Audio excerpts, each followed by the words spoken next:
Ponto de Vista. Apoio Grupo Mendes.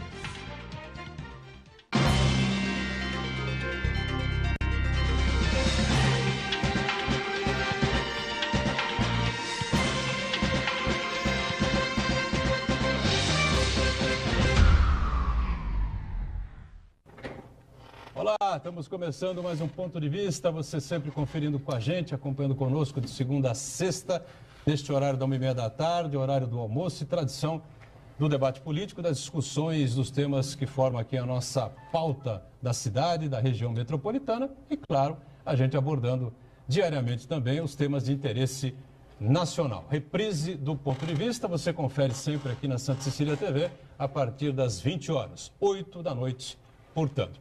Foco na saúde mais uma vez, especialmente aqui da cidade, mas a gente abrange, claro, toda a região metropolitana, campanha da vacinação em foco também, né? E as pessoas aí meio confusas, correndo em cima dos postos de vacinação. A gente já deixou claro aqui várias vezes, várias edições do programa, que isso não é necessário. Enfim, vamos ter mais explicações mais aprofundadas dos postos de vacinação, se tem vacina para todo mundo, a gente sabe que tem, enfim.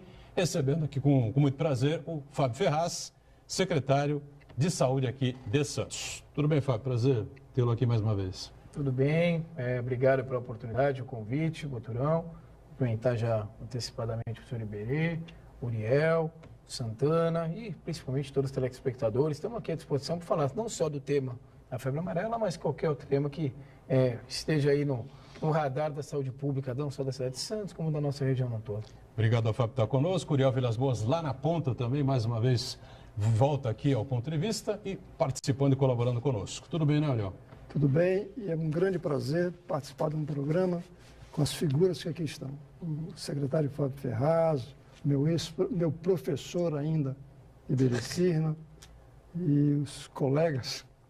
Os colegas, eu descobri que eu sou jornalista também, o Marco e o Boturão. É sempre um prazer participar do programa pelo nível das discussões, e isso nos permite expor opiniões e ouvir opiniões abalizadas. Isso é muito importante. Muito bem. Iberê Cirna, nosso professor aqui de marketing político, não é? Mais uma vez participa com a gente aqui do programa. Tudo bem, né, Iberê? Tudo, é um prazer sempre estar na companhia de vocês.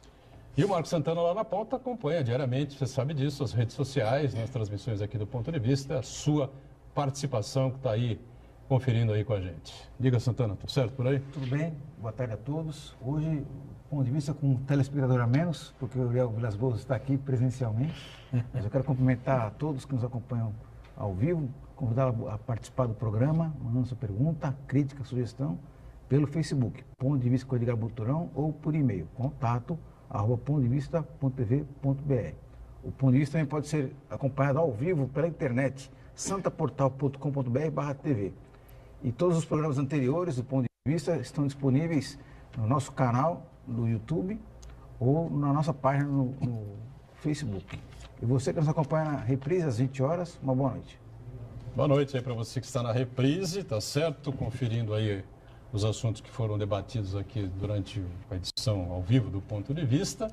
É aquela velha história de sempre, né? O programa termina às 2h30 até o início da reprise. Pode ser que tenha acontecido aí uma série de coisas importantes pelo país e que a gente não teve oportunidade de discutir aqui no programa ao vivo, tá certo?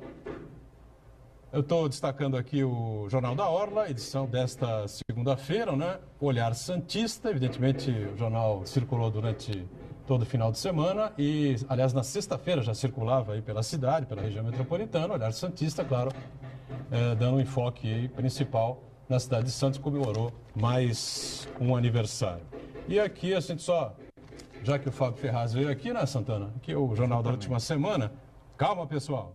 Em relação à vacinação, o pessoal meio histérico aí para tomar a vacina e, inclusive, médicos aqui, a chefe da Vigilância Sanitária, trouxemos no programa recentemente, está dizendo que não há nada disso, não há nenhuma preocupação maior, o pessoal deve ter bastante calma, enfim. Mas os enfoques foram esses, né, Marcos? Exatamente. Santana? O Jornal da Orla começou a circular excepcionalmente na sexta-feira, em alusão ao aniversário da cidade de Santos.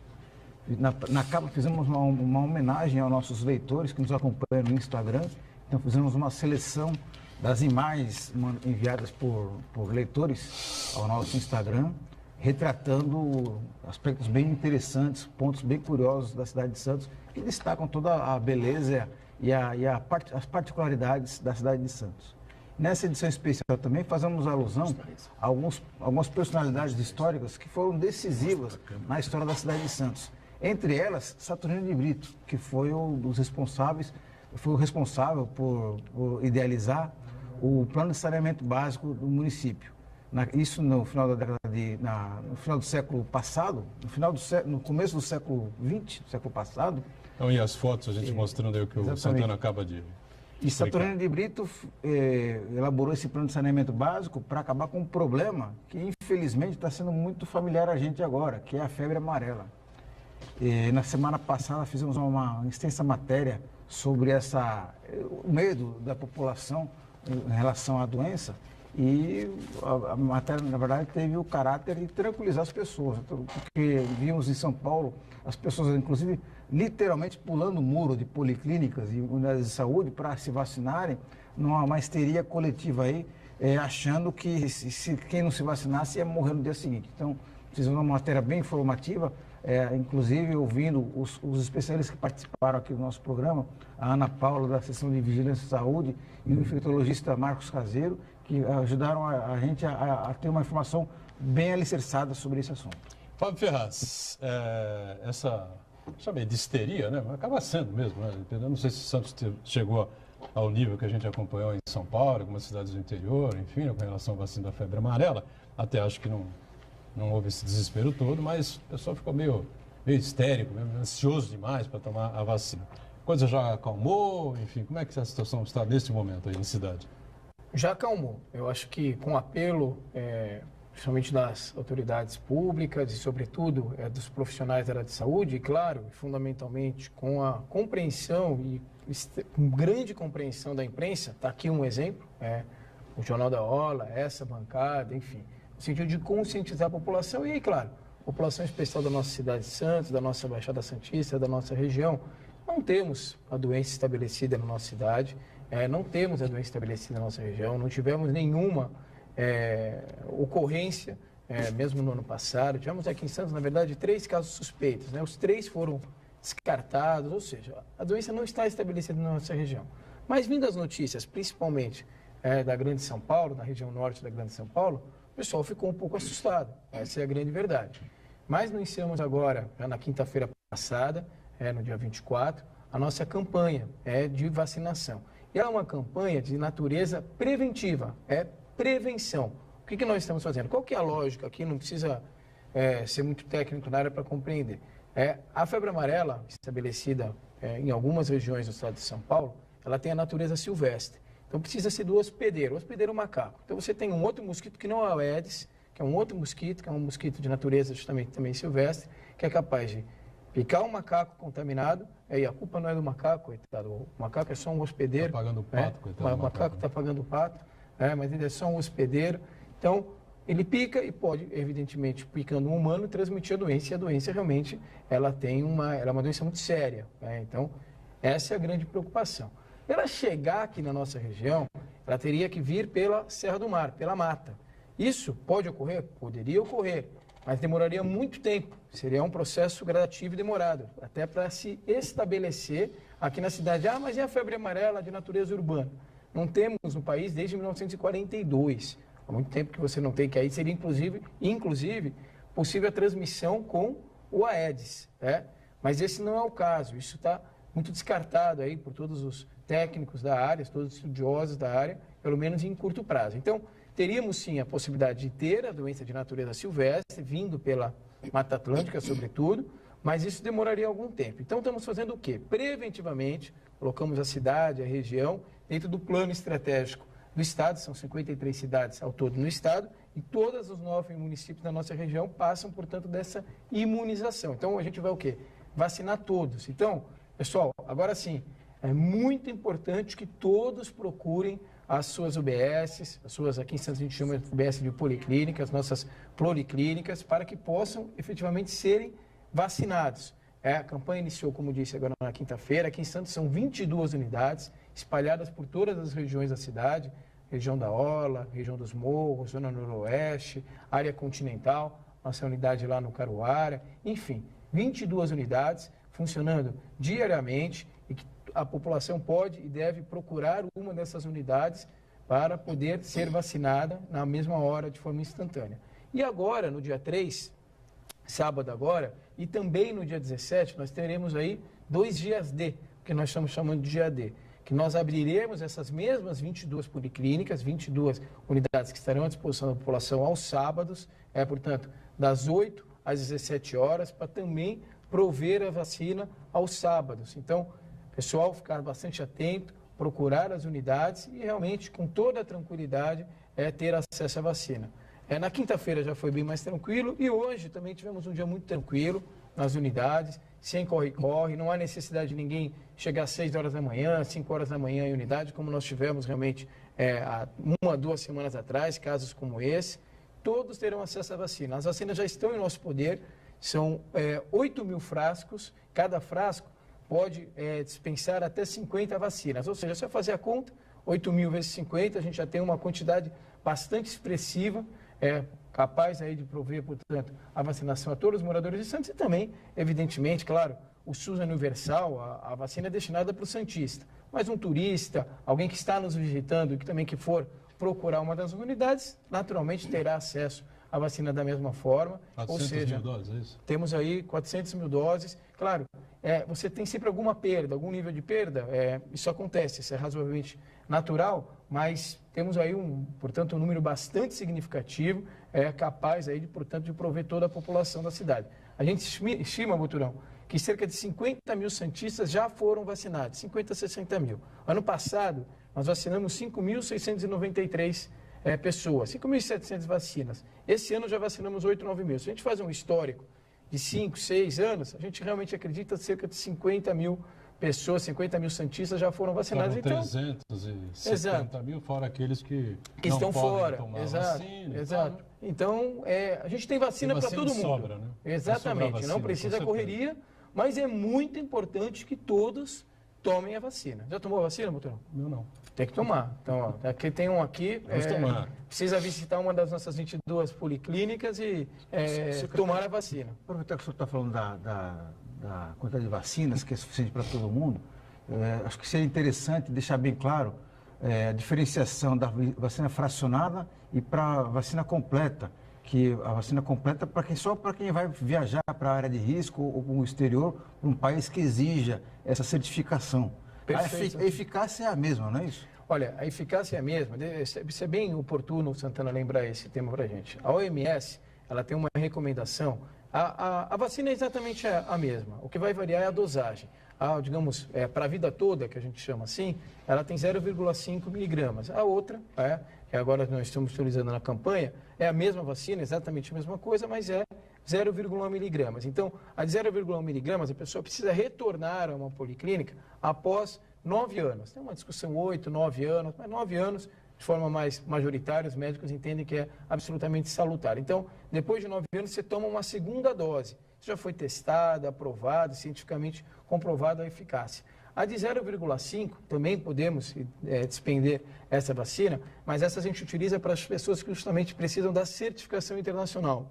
A OMS, a Organização Mundial de Saúde, valida a fracionada, sem problema nenhum, mas ela realmente exige o certificado internacional para o viajante com a dosagem integral, portanto, de 0,5 então, se o sujeito miligramas. vai viajar, ele obrigatoriamente tem que tomar a de 0,5, exatamente. E evidente que temos aí a condição de fazer. 0,1 não atende a certificação. Não atende a certificação e é importante também, só lembrando, nós emitimos o certificado internacional aqui na cidade de Santos, na unidade da Aparecida, ali na Pedro Lessa. Então, aqueles que precisam da vacina com essa especificação da certificação internacional, procurem a unidade da Aparecida, que, claro, a vacina será despendida da mesma forma, sem nenhum problema, e o certificado emitido na mesma hora. Tudo bem. Só uma questão.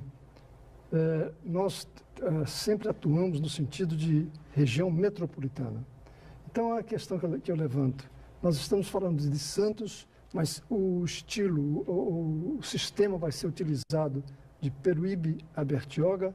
Há uma concentração, há um trabalho conjunto em todos os 9 municípios? Muito bem lembrado, Uriel. Na verdade, os 9 municípios participam da campanha. Cada município fez a sua estratégia efetiva de disponibilização da vacina. De forma bem básica. Qual é o pacto que foi realizado?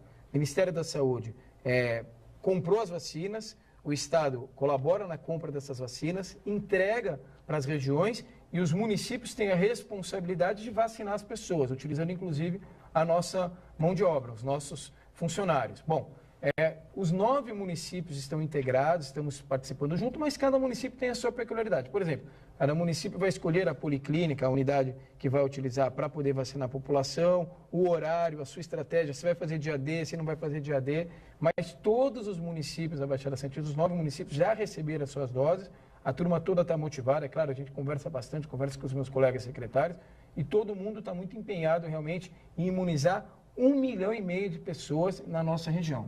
Esse é o nosso objetivo com essa campanha. Diga, Iberê. Então, olhando assim, ouvindo atentamente aí o que o Fábio está colocando, eu só vou fazer uma sugestão, viu, secretário? Eu tenho sentido falta de comunicação.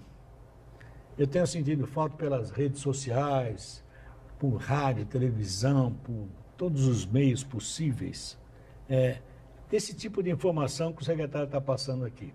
Eu tenho visto pelas redes sociais, às vezes, uma preocupação exagerada, porque lá todo mundo posta o que bem entende, né? Pessoas colocando que agora morreu não sei quantos, não sei aonde. Eu acho que a prefeitura e a sua secretaria poderia, sim, dar uma incentivada pelas redes sociais, pelas rádios, pelos jornais, entendeu? Por todos os meios disponíveis para essas explicações.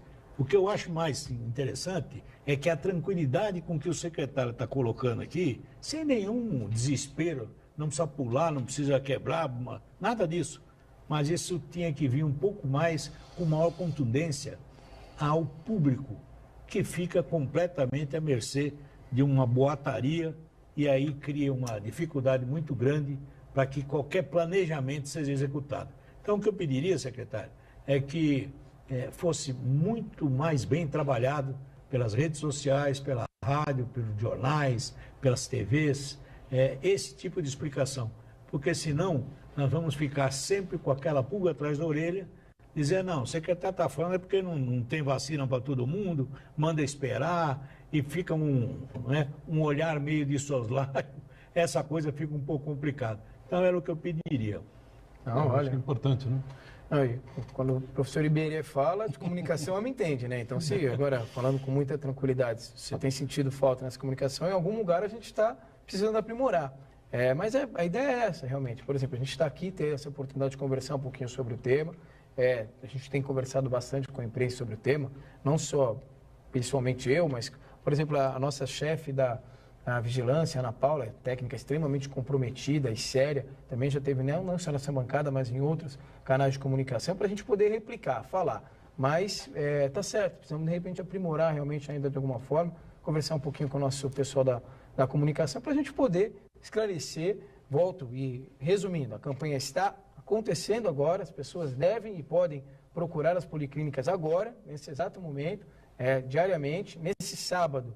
Muito importante o sábado agora, o dia D, realmente a gente espera uma grande presença dos santistas nas nossas unidades, para que a gente possa realmente fazer essa vacinação com tranquilidade, mas ao mesmo tempo com uma massificação significativa, atingindo, melhor dizendo, não só toda a população de Santos, mas como a região no todo, a Baixada no todo. Secretário, só para minha fala, nós tivemos ontem uma apresentação na praia comemorativa ao aniversário da cidade. Mais ou menos, eu não sei se o Marcos tem o número de pessoas que lá estavam.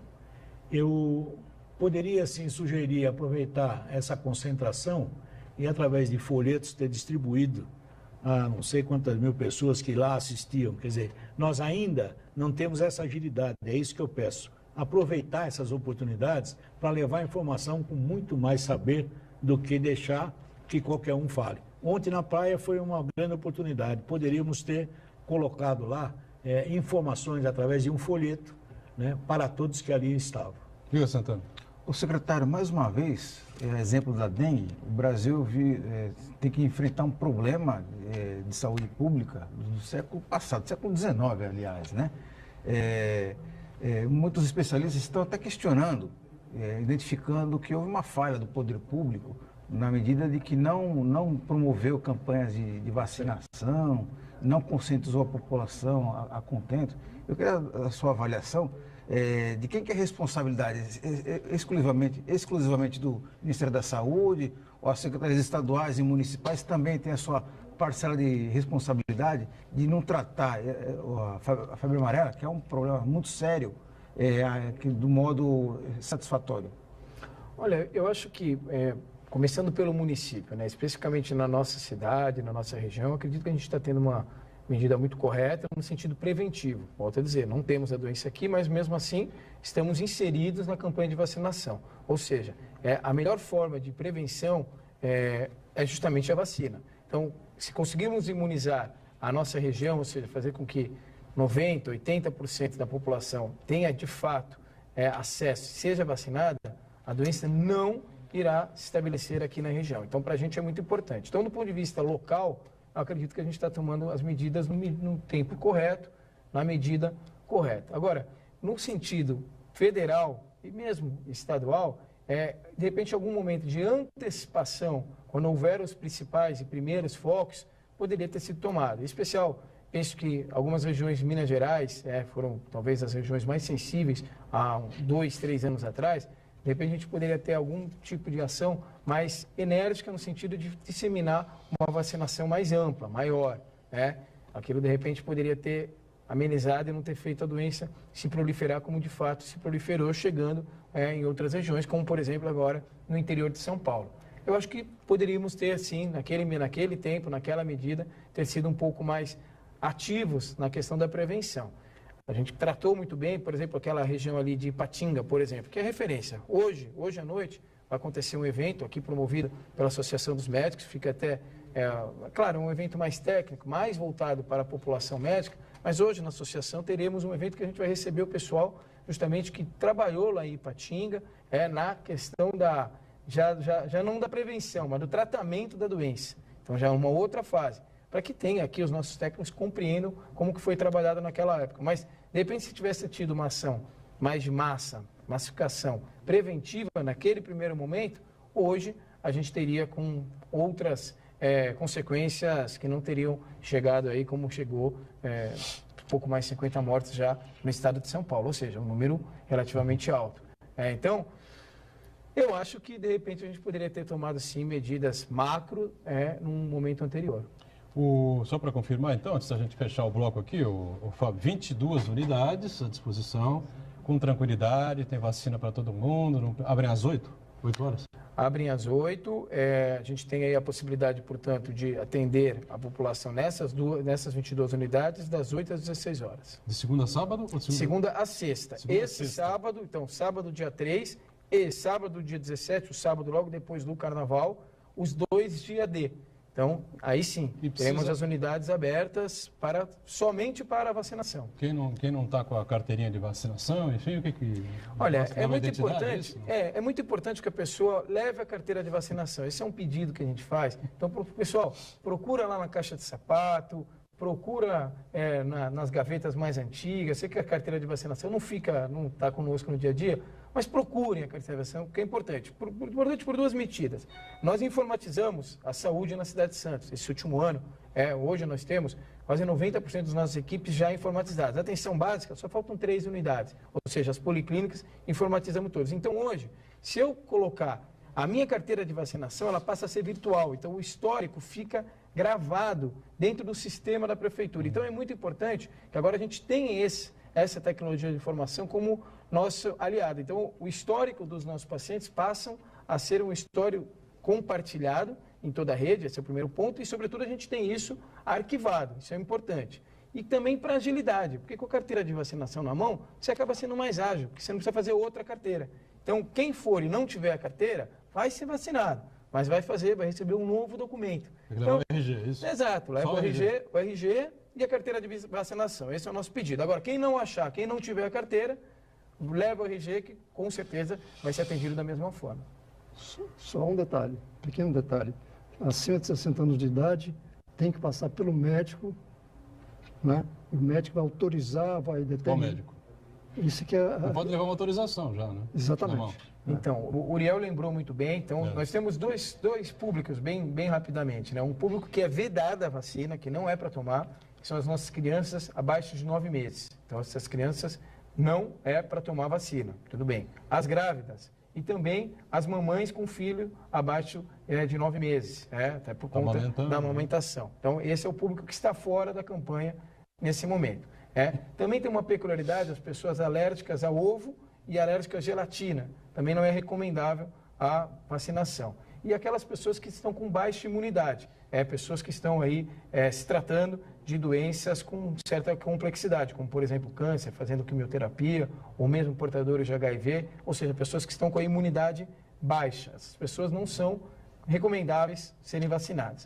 O pessoal com mais de 60 anos, mais de 60 anos, 60. pessoal com mais de 60 anos, a vacina é recomendada sim, porém, o Uriel lembrou muito bem, a pessoa precisa levar um atestado médico, ou seja, algo simples, dizendo ao seu profissional médico de sua confiança, profissional médico que conhece o seu histórico, que ela está apta a ser vacinada. Porque justamente o quê? Para demonstrar que aquela pessoa com um pouquinho mais de idade está com boa resistência, que não está com imunidade baixa e que pode efetivamente ter acesso à vacina, portanto. Vamos para um rápido intervalo. Na volta, a gente continua falando sobre saúde aqui com o Fábio Ferraz, em instantes.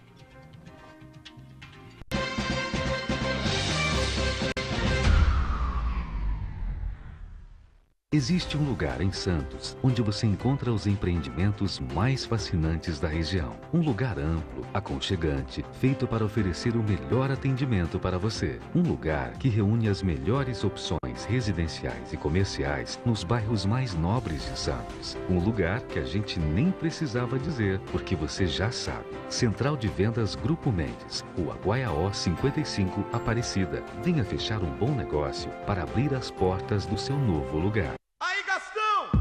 Tomando o seu banho, cantando no chuveiro. Não economiza água, vai gastando o dia inteiro.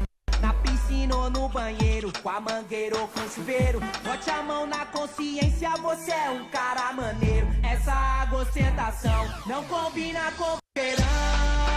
Fecha a torneira, não desperdice. Nesse verão, economize água, tome banhos mais curtos, não lave o carro, não use a descarga além do necessário. Sabesp, Governo do Estado de São Paulo.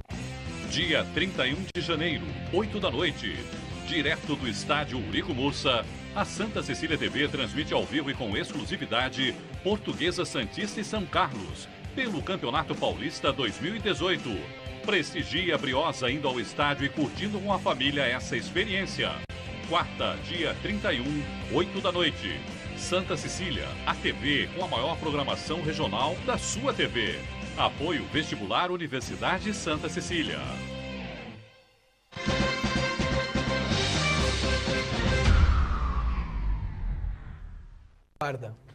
Muito bem, estamos de volta aqui. Sequência do nosso ponto de vista. O secretário de Saúde de Santos está conosco nesta edição, o Fábio Ferraz, o Uriel, o Iberê e o Marcos Santana. O Iberê está pedindo passagem aqui para questionar aqui o secretário, é isso? Isso.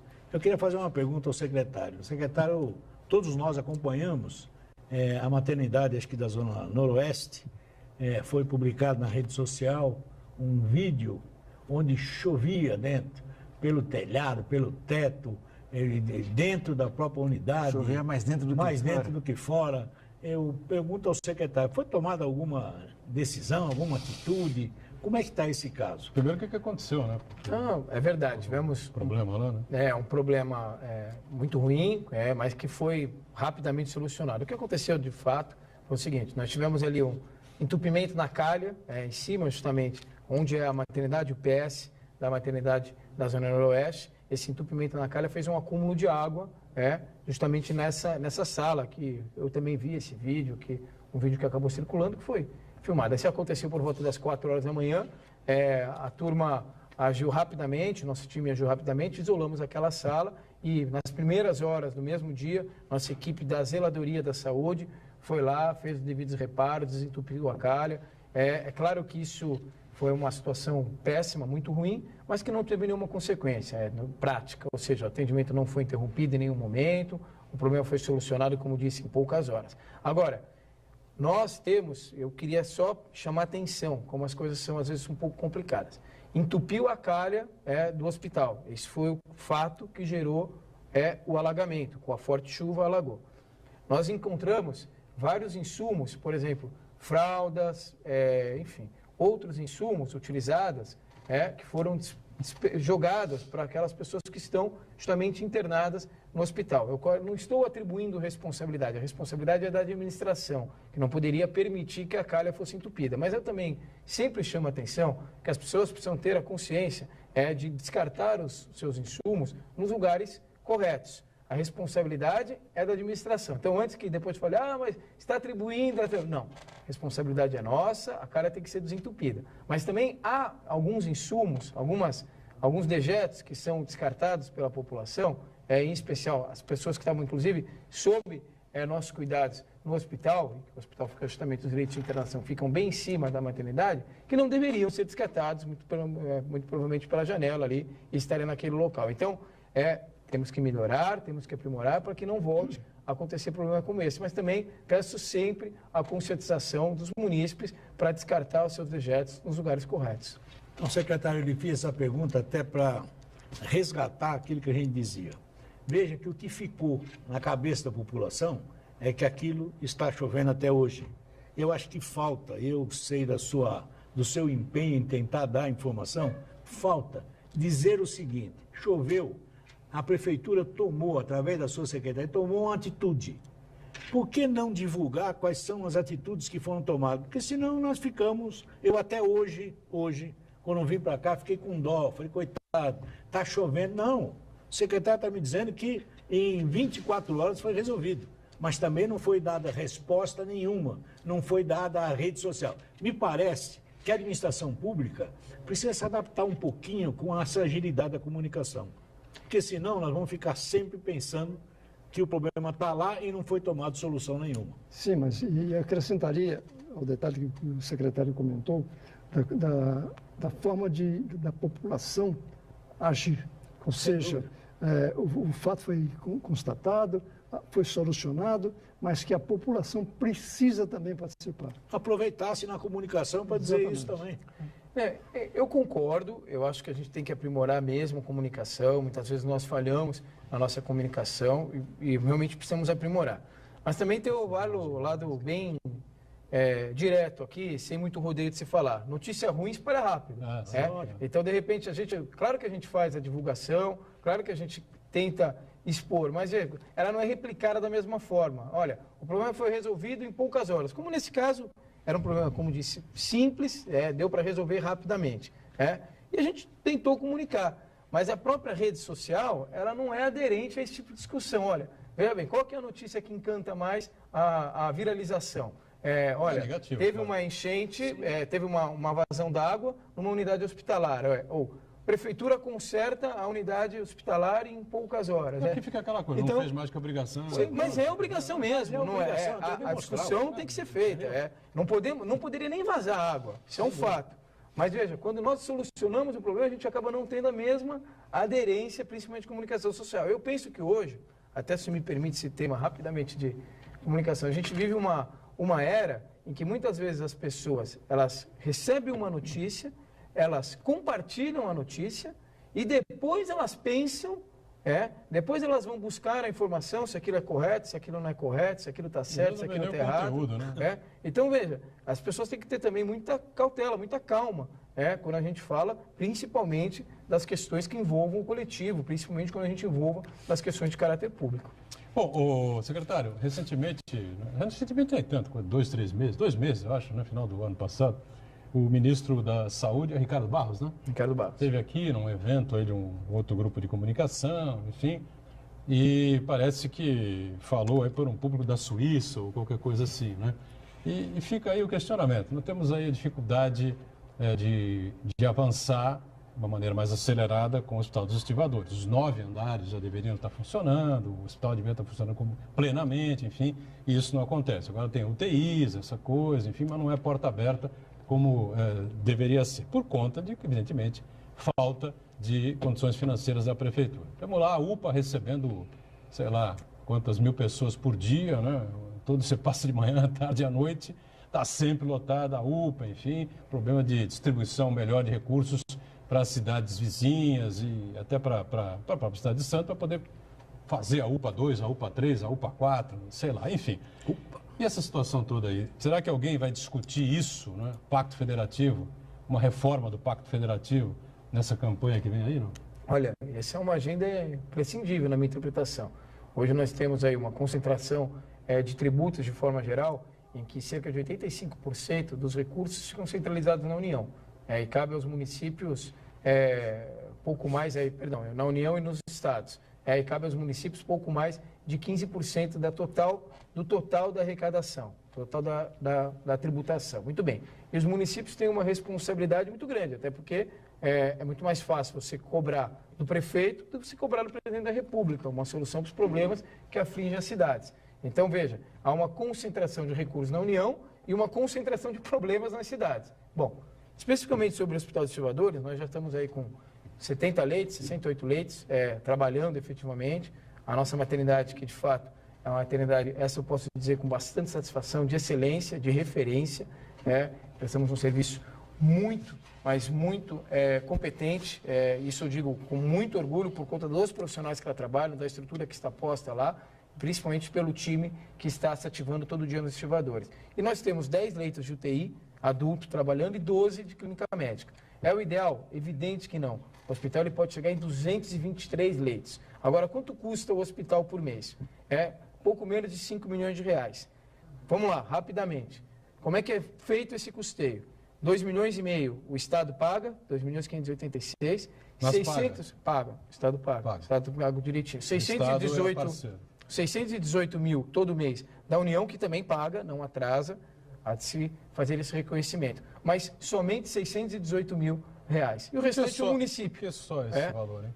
Porque é o valor que a União paga hoje. Então, não é por falta de esforço. Aliás, se tem uma coisa que a gente faz em Brasília, é ir cobrar, é ir pedir... um reflexo da aprovação da PEC do teto dos gastos? Não tem nada a ver isso, Santana. Não. Na verdade, ali é o seguinte, nós percebemos no Ministério, a minha interpretação, algumas movimentações políticas, nós temos apoios importantes para que a gente possa conseguir algumas conquistas relevantes.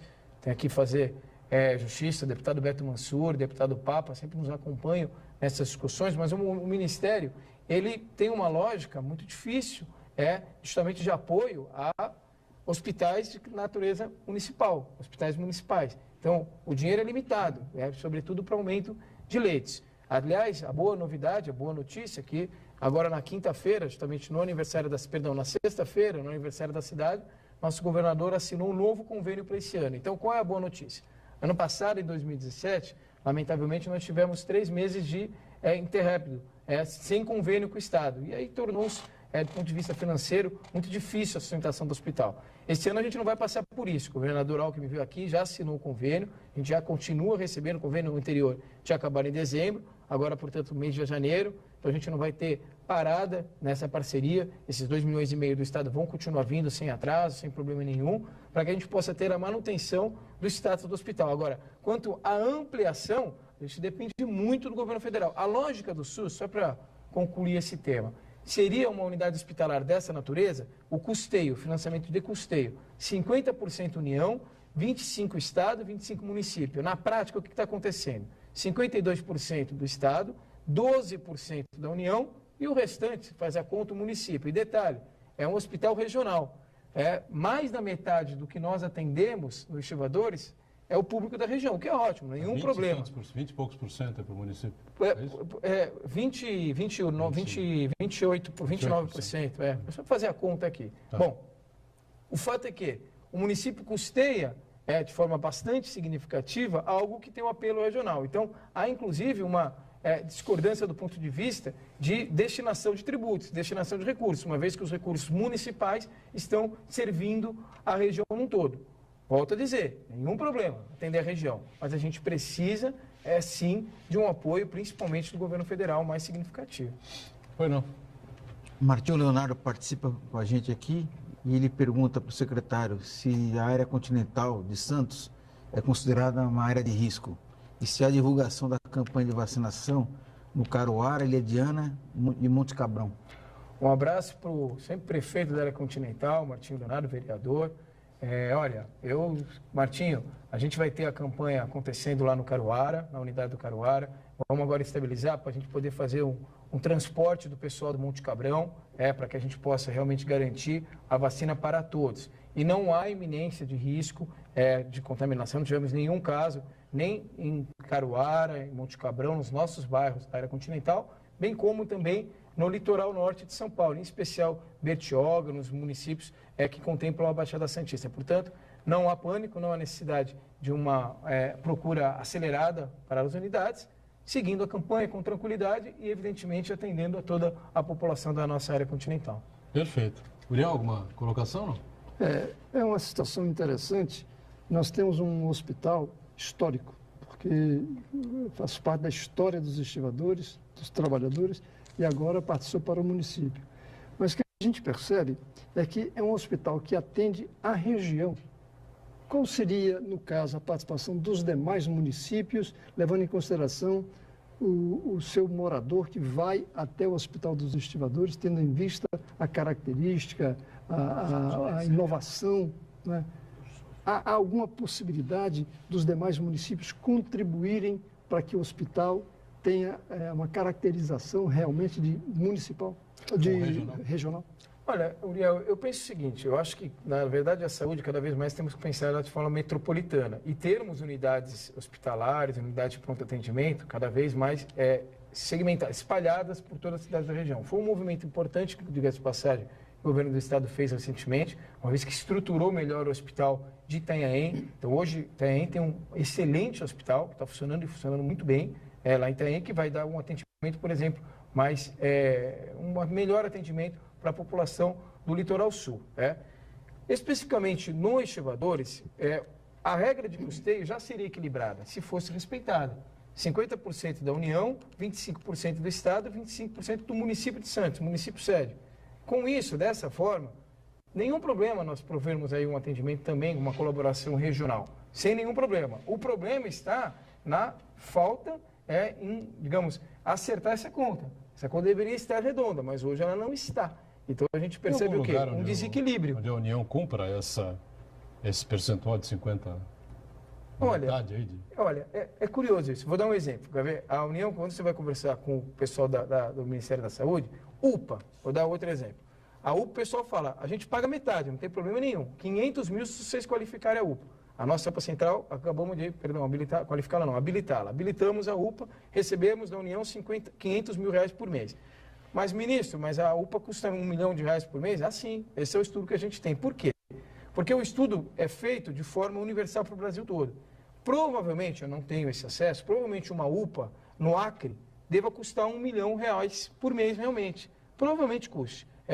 Algumas regiões norte do país, mesmo no Nordeste, enfim. São regiões que o custo de vida é mais baixo. Então, para o Ministério, ele faz uma linha que é R$1 milhão por mês. Só que quanto custa a UPA? A nossa cidade, ela custa R$1.600.000, R$1.700.000 por mês. E essa é a realidade da região sudeste.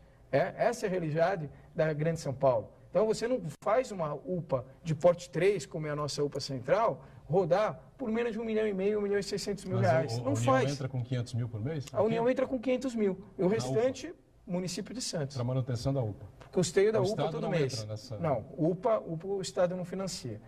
A UPA nós recebemos R$500 mil da União e o restante o município contempla. O Estado não colabora. Com 1 milhão e qualquer coisa. 1 milhão e 100, 1 milhão e 200. E até você tinha falado... Mês, né?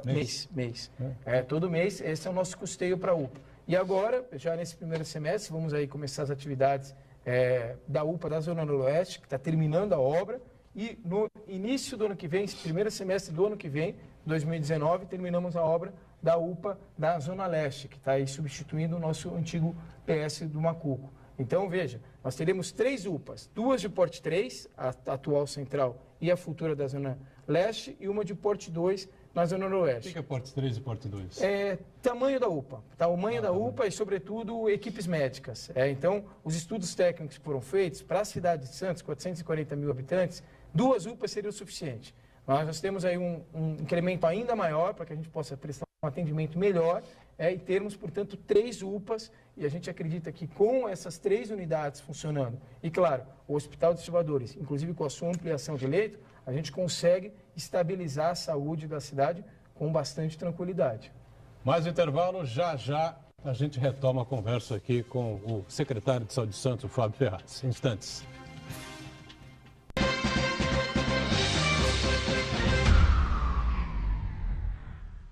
Existe um lugar em Santos onde você encontra os empreendimentos mais fascinantes da região. Um lugar amplo, aconchegante, feito para oferecer o melhor atendimento para você. Um lugar que reúne as melhores opções residenciais e comerciais nos bairros mais nobres de Santos. Um lugar que a gente nem precisava dizer, porque você já sabe. Central de Vendas Grupo Mendes, Rua Guaiaó 55, Aparecida. Venha fechar um bom negócio para abrir as portas do seu novo lugar. Aí, Gastão! Tomando o seu banho, cantando no chuveiro. Não economiza água, vai gastando o dia inteiro. Na piscina ou no banheiro, com a mangueira ou com o chuveiro. Bote a mão na consciência, você é um cara maneiro. Essa água ostentação não combina com verão. Fecha a torneira, não desperdice. Nesse verão, economize água, tome banhos mais curtos, não lave o carro, não use a descarga além do necessário. Sabesp, Governo do Estado de São Paulo. Festa de 21 anos do Sistema Santa Cecília de Comunicação. Dia 2 de fevereiro, a partir das 10 da noite, no Clube dos Ingleses e Caiçara. O melhor do flashback dos anos 70, 80 e 90. Convites antecipados com desconto no Café do Cine Roxy, nas lojas Proplastic do Centro e Pedro Lessa e na CTE Electronic em São Vicente. Acompanhe na programação o sorteio de convites.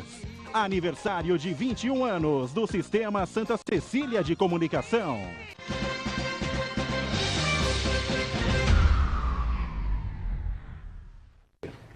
Muito bem, sequência aqui do ponto de vista, e o Iberê tem aí mais uma colocação, um questionamento aqui ao Fábio Ferraz, é isso? Isso. Secretário, uma perguntinha.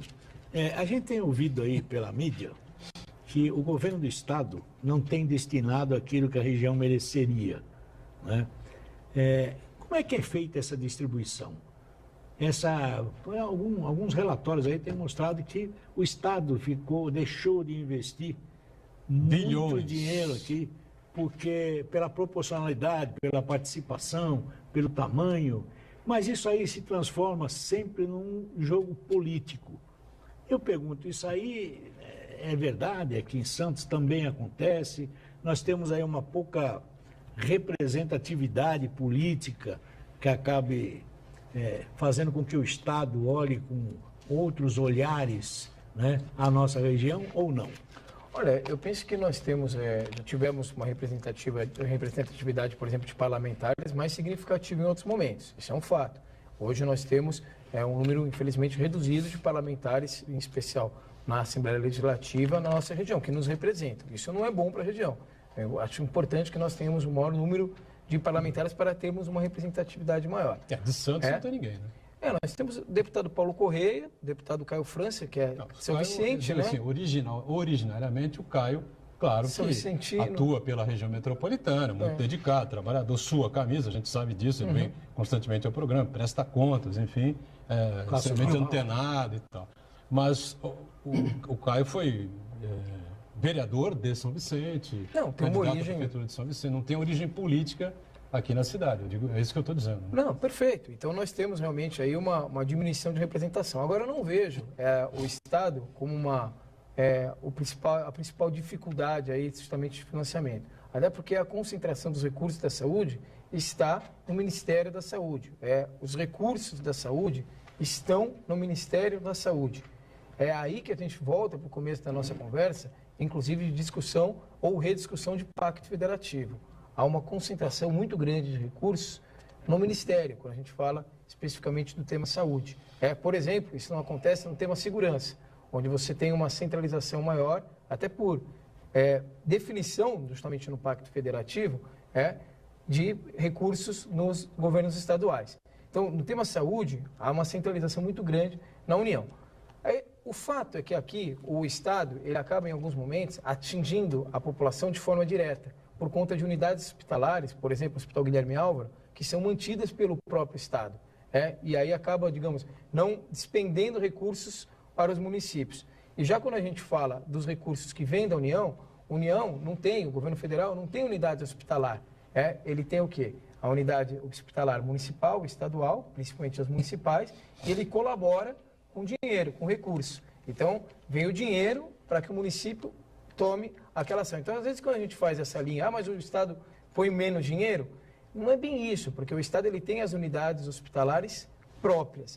Eu creio, sim, que a gente precisa sempre ter uma discussão muito clara, mas eu realmente acredito que a gente tem que buscar maiores recursos para a região na União. Eu acho que é ali que tem que estar focado a nossa discussão para que a gente possa realmente trazer melhores condições aí de poder prover o serviço de saúde na região. Igor. Eu gostaria que o secretário avaliasse, desse a sua opinião em relação ao Hospital de Cubatão, que foi entregue a iniciativa privada. Né? Qual seria, no caso, a possibilidade da gente ter o mesmo em relação a Santos ou aos demais municípios? Porque essa questão de saúde é coletiva. A questão de saúde tinha que ser tratada de forma coletiva. E aí envolveria os legisladores municipais, estaduais e federais e os executivos, mas também a iniciativa privada. É um sistema parecido com os estibadores, não? Não. Olha, eu penso inicialmente que nós temos um receituário de ações para serem tomadas pelos gestores públicos. Então, parcerias público-privadas, concessões, parcerias com entidades do terceiro setor, administração pública clássica direta, enfim. Cada caso tem que ser analisado para que a gente possa ter a receita melhor adequada para a solução daquele determinado equipamento, daquela determinada situação. No Estivadores, o modelo que nós adotamos foi um chamamento público para uma concorrência entre organizações sociais, instituições do terceiro setor. Está conosco a instituição vinculada ao Hospital Oswaldo Cruz, que eu acredito que seja um nível de excelência bastante significativo para poder tocar o hospital conosco. Muito bem. Cubatão adotou uma medida que é uma medida bacana, uma medida positiva. Não acho que é uma medida negativa, não. Pelo contrário, que é um modelo de concessão.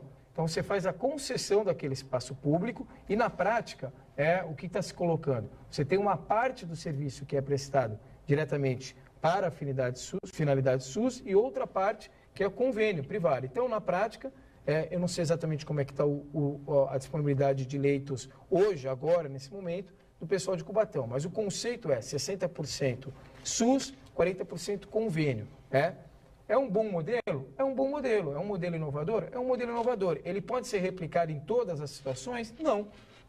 Cada caso tem que ser estudado, cada caso. Naquele determinado momento que nós tínhamos que tomar o Hospital de Estivadores e devolvê-lo à população, um modelo que permitisse convênio, talvez não fosse o modelo mais adequado. Eu acho que a totalidade de SUS, como é o Hospital de Estivadores, seja o modelo mais adequado. Agora, Cubatão estava com o hospital fechado, sem outra unidade hospitalar. Uma saída salutar, de repente, tenha sido essa de fazer essa concessão pública. E olha, a gente conhece um pouquinho, a gente conversa com as pessoas, a instituição que está lá, que é justamente vinculada aos Minas, que é a Fundação São Francisco Xavier, é de alta capacidade técnica. Então, a escolha da instituição que está colaborando foi uma escolha acertada. E realmente eu acredito que Cubatão fez um movimento positivo e que já está trazendo resultados.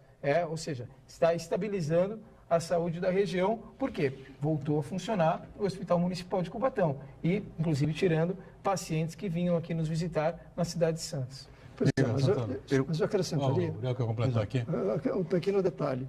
A Fundação São Francisco Xavier atende os mineiros. E tem o trabalhador dos Minas, que é de Peruíbe a Bertioga. Então, eles serão atendidos em Cubatão. Então, isso não seria um indicativo que poderia ser utilizado em todos os municípios, verificando a possibilidade da instalação? É possível, Uriel. É o que eu volto a dizer. É possível. Não acho que seja um modelo ruim, acho um modelo positivo. Só acho que num determinado momento, no primeiro momento, a reabertura do Hospital de Estivadores, nos colocou o desafio de trazer a abertura do hospital utilizando ao terceiro setor, buscando uma entidade do terceiro setor. Na verdade, o plano hoje que dá essa sustentabilidade para a Fundação São Francisco Xavier, ele nem está vinculado somente ao pessoal da Uzi Minas, ele é um plano aberto. Penso eu que a população pode aderir a esse plano sem nenhum problema. E realmente é prestado um bom serviço, ou seja, onde eu estou querendo chegar. Não está descartado que no futuro você repense a sistemática do hospital. Eu digo que naquele momento, eu não tenho dúvida nenhuma que foi uma decisão acertada para permitir o início da atividade do hospital. O que de fato está acontecendo. E diga-se passagem, agora no dia 2 de fevereiro, a gente até vai fazer uma celebração, vamos mostrar alguns resultados, faz um ano, o aniversário, não só do Nicolas, que foi o nosso primeiro nenenzinho que nasceu lá no Estivadores, um ano do Nicolas, mais um ano do Estivadores. A gente vai fazer um balanço do Hospital Estivadores e eu não vou poder antecipar agora, mas a gente vai anunciar a nossa taxa de mortalidade infantil da cidade, que de certa forma vai ser... Aqui na quinta-feira. Já falou? Então, o prefeito já... Então, a gente está com uma taxa boa, a gente fala aí de forma... Acho que é a menor clara do aí. estado. Não, ou é uma das? É uma das. Então, a gente realmente tem uma virada de jogo importante, mas nessa sexta-feira a gente comemora aí, portanto, um ano da operação do Hospital de Estivadores e, claro, utilizando o modelo da organização social. Que esse modelo seja repensado no futuro, nenhum problema em fazer esse replanejamento. Santana, gente conosco aí? Leonardo Pérez, que entrou na nossa página no Facebook aqui, avaliou o programa numa escala de 1 a 5 estrelas, ele deu 1 estrela para a gente. Ele pergunta o seguinte para o secretário: por que o prefeito havia prometido em sua campanha de 2012 que o Estivadores seria 100% gestão pública com funcionários públicos e hoje é gestão de OS com funcionários contratados? Olha, busca aí em 2012, me mostra onde o prefeito falou isso, porque não é verdade. O prefeito, ele não só... Ele foi muito claro ao defender o modelo de organização social de PPP, como o prefeito foi para um processo de reeleição, Leonardo, em que 77% dos eleitores da cidade demonstraram nas urnas que o modelo era um modelo adequado. Porque o prefeito defendeu de forma muito clara esse modelo, que eu acredito eu, os modelos de gestão mais modernos, em que você tem participação de organizações sociais, parcerias públicos-privadas, ou seja, um modelo de parceria em detrimento do modelo clássico de administração pública. Agora, essa é a leitura, essa é a forma que o prefeito trabalha, e eu acredito que tem trazido resultados expressivos de melhoria na saúde. Diga, o Iberê quer falar da estrela? Não? Eu quero agradecer, primeiro eu quero agradecer a audiência do Leonardo, que apesar de ele dar 1 estrela, ele continua acompanhando a gente, né? Então, eu queria também dar 5 estrelas para o Leonardo pelo critério de ter assistindo aí. Ficamos muito envaidecidos com a sua audiência, obviamente. Melhor aí a estrela, pô. Não vai ficar ruim aí. Chegar em casa e dizer que participa de um programa de 1 estrela só, pô. O programa de estrela só não é tão interessante assim, né, pô? Bom, Fábio, a recuperação lá da PS da Zona Leste, né, que está em obras, enfim, você já disse que será uma nova UPA, né? Aí a diferença, o pessoal entender direitinho o que está acontecendo ali, é uma reforma mais ampla, né? Ele vai ser deixar de ser um simples pronto-socorro, passar a ser uma unidade de pronto atendimento nos padrões da central, né? A UPA central. Olha, ali, Buturão, será a maior UPA da cidade. São 3.200 metros quadrados de atendimento médico efetivo. Ali nós teremos uma UPA, como disse, de porte 3, que, ou seja, a maior tipologia nas normativas do Ministério e que realmente será aí bastante expressivo a quantidade de atendimento que será lá efetivada. A obra está voando, agora está indo bem. Volto a dizer, a obra foi retomada no mês de agosto do ano passado, com um tempo de duração de 1 ano e meio. Então, a gente tem a expectativa concreta de já no primeiro semestre do ano que vem estarmos entregando esse equipamento, que eu acredito que vai ser realmente muito importante, muito expressiva essa entrega. A gente teve sim um período de paralisação da obra, mas que já foi superado por conta da remessa de 80% do recurso do Ministério da Saúde. Eu não vou cansá-los aqui, mas bem rapidamente. Para construir uma UPA, o Ministério da Saúde ele nos manda 4 milhões de reais. Qual que é a regra do Ministério? Ele dá 10%, 320 mil reais no caso, 400 mil reais de forma antecipada. Você faz as medições do ponto de vista de engenharia, entrega as medições e você recebe 80% do recurso, 3 milhões e 200 mil reais. Nós fizemos exatamente isso. Fizemos a licitação, contratamos a empresa, o prédio do antigo PS foi demolido, começamos a obra, entregamos. E aí parou no Ministério, tivemos que contar inclusive com a ajuda dos nossos parlamentares para desenrolar isso no Ministério já recebemos esse dinheiro já está na conta da prefeitura, por isso que a obra retomou com tudo, e agora não imaginamos que tenhamos nenhum outro tipo de interrupção para que a gente possa realmente ter a entrega da UPA da Zona Leste. Para encerrar, Aurélio? Para encerrar, eu gostaria só de deixar um pleito, já que nós temos uma cidade onde o percentual de pessoas idosas é muito alto, que a Secretaria avaliasse a contratação de geriatras que hoje estão atendendo apenas algumas especificidades. Então, estou fazendo uma sugestão que o secretário avaliasse a possibilidade da contratação de geriatras. Obrigado, Uriel. É uma realidade. Nós temos 22% da população caracterizada como idosos, temos, portanto, cerca de 70 mil santistas. Acima dos... tem uma discussão, 60 e 65 tem 2 pontos de vista, né? Até o nome do programa aqui, eu acredito que o 60 é o mais correto. Mas, enfim, então a gente tem aí essa população idosa, que é significativa, precisamos dar o melhor atendimento possível. Temos um concurso aberto e estamos chamando mais geriatras, sim, agora, através do concurso, inclusive. Vai encerrar você, Berê, rápido. Então, só queria aproveitar, convidar o nosso ouvinte, Leonardo Pérez, eu vou passar a produção para que ele venha ao programa e faça parte da mesa, assim nós subimos um pouquinho as estrelas. Desde que o âncora resolva chamar. Está fechado aqui o ponto de vista. Obrigado, Fábio. Obrigado, secretário, pela participação. E até uma outra. Obrigado, Uriel e o Berê, estão sempre, já fazem parte efetiva, cadeiras cativas aqui nós. E o Marcos Santana, sempre atento aí às redes sociais, né? E a gente juntos, de segunda a sexta-feira, é ao vivo, o programa 1h30 da tarde, com a reprise às 8 da noite. Valeu, gente. Obrigado. Tchau.